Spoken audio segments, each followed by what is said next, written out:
Oi, pessoal da URGS. Vão deixar saudade. Presencial e EAD. Mas é por uma boa causa, né? É para seguir a estrada, rumo à posse.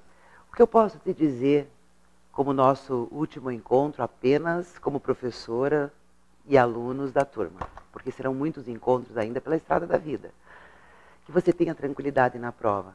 Tenho estado com vocês várias aulas e muito disse, ó, controle emocional ao máximo. É claro que você não vai ser totalmente calmo, porque, como eu também digo, você é normal. Mas uma água, uma oração, certo? Uma respirada funda. Dá um minutinho antes de começar a tua prova para baixar aquele momento, divide sua prova, coloque o nome, certo? Faça com cuidado. Faça a revisão no gabarito. Tome muito cuidado na hora de passar a letra correta. Bom, o nosso encontro é para que eu possa te dar algumas dicas de última hora. Vamos lá. Em se tratando de direito constitucional, do artigo 1º ao 4º, os fundamentos, artigo 1º e o 3º, o fundamento, o socidiva, muito bem, socidiva plu, socidiva plu, socidiva plu, socidiva plu, soberania, cidadania, dignidade da pessoa humana, valores sociais do trabalho e da livre iniciativa e o pluralismo político, artigo 1º da Constituição Federal. Já não confundir com o artigo 3º, o objetivo fundamental, o verbo, o que nós queremos erradicar, pobreza e marginalização, o que nós queremos reduzir, desigualdade social, desigualdade regional. Outra dica de constitucional, ela vai para o artigo 7º, 6º e 7º da Constituição. Vale você dar a tua última lida. Não se esqueça, por favor, dos direitos sociais que são aplicados ao servidor, que estão elencados no artigo 38, parágrafo 3º da Constituição Federal. E também dar uma última olhada nos direitos que são aplicados ao doméstico pela Constituição Federal, do parágrafo único do artigo 7º. Nacionalidade, a partir do artigo 12. Qual é a dica? Quais são os cargos privativos de brasileiro nato? Quais os cargos privativos de brasileiro nato? Esta é minha dica que vai cair na prova no domingo. Vamos ver se eu estou com sorte. Do Poder Executivo. Quantos ministros do Poder Executivo? Só um. Ministro do Estado e da Defesa. Ministro do Estado e da Defesa. O único ministro do Poder Executivo que a Constituição exige que seja brasileiro nato. Carreira diplomática. Oficiais das Forças Armadas. Presidente e vice-presidente da República. O presidente da Câmara dos Deputados. Presidente do Senado Federal. Os 11 ministros do Supremo Tribunal Federal. Também vai aqui a dica do artigo 12, parágrafo 1º, que aos portugueses aplicam-se as regras, ou seja, o tratado da equivalência, tratado da amizade, da reciprocidade, ao brasileiro naturalizado, certo? Então, o português, ele é um estrangeiro, ele segue sendo estrangeiro, apenas ele tem os mesmos direitos que são dados ao naturalizado no nosso país, conforme a regra que foi feita pelo tratado, né? Tratado de São José da Costa Rica. Muito bem. Ainda seguindo nas dicas, você tem aqui, na Constituição Federal, o artigo 13 da Constituição Federal. Vamos relembrar? Do artigo 12 e 13. A língua portuguesa é o idioma oficial da República Federativa do Brasil. Parágrafo 1º. São símbolos da República Federativa do Brasil. É o baste. É o baste. Bandeira, arma, hino e selo. Bandeira, arma, hino e selo. O parágrafo 2º diz que As demais unidades da federação terão símbolos próprios. Bom, sobre os poderes. Poxa vida, qual poder será que vai estar na prova neste domingo? Vamos apostar então.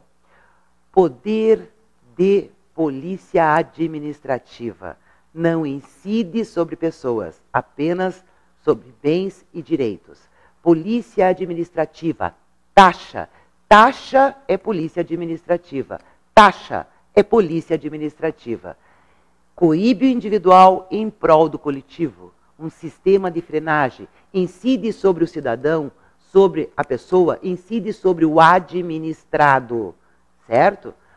Difere do poder disciplinar. O poder disciplinar é apenas para o agente público. É para punir. O poder disciplinar é punir o agente público ou aquele que está sob a tutela do Estado, como é o caso dos presos num presídio, alunos de uma escola pública.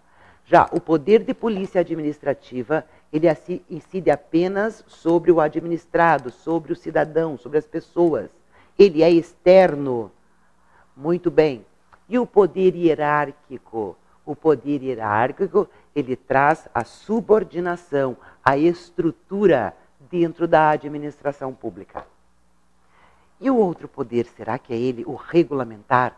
O poder regulamentar que é dado ao chefe do poder executivo para esmiuçar, para explicar a lei.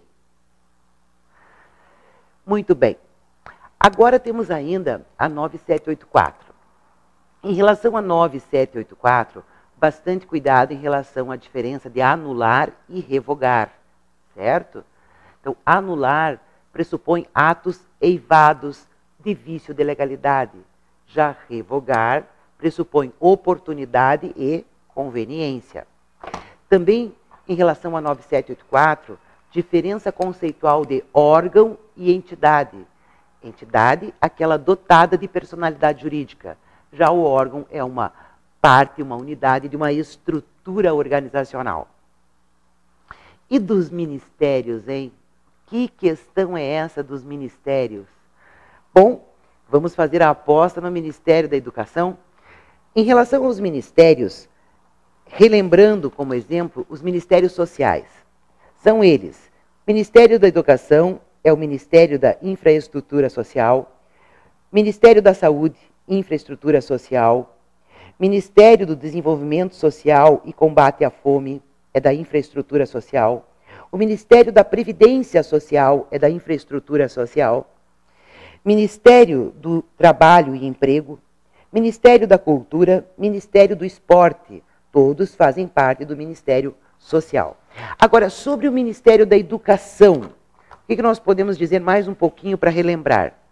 Bom, o Ministério da Educação tem como atribuição formular e avaliar a Política Nacional de Educação. O Ministério da Educação também vai zelar pela qualidade do ensino e velar pelo cumprimento das leis que o regem.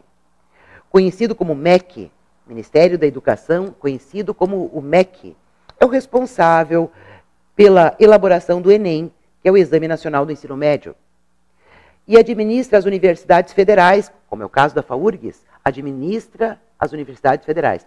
Porém, lembre que eu te disse em aula, não há subordinação, há apenas um vínculo finalístico, o poder de tutela, o poder de guarda. Muito bem, repetindo então, administra as universidades federais e programas de educação superior, como é o caso do ProUni, por exemplo, que é a Universidade para Todos. Então, essas são algumas das atribuições do Ministério da Educação.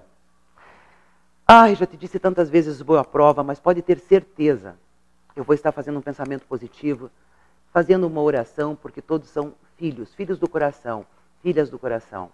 Obrigada, pessoal do IAD, obrigada pelo carinho que eu venho recebendo pelos e-mails, obrigada, pessoal do presencial, que são sempre turmas que marcam demais os professores com tanto carinho, educação, sabe? Um clima de energia boa dentro da sala de aula. Que tudo de bom vá até você.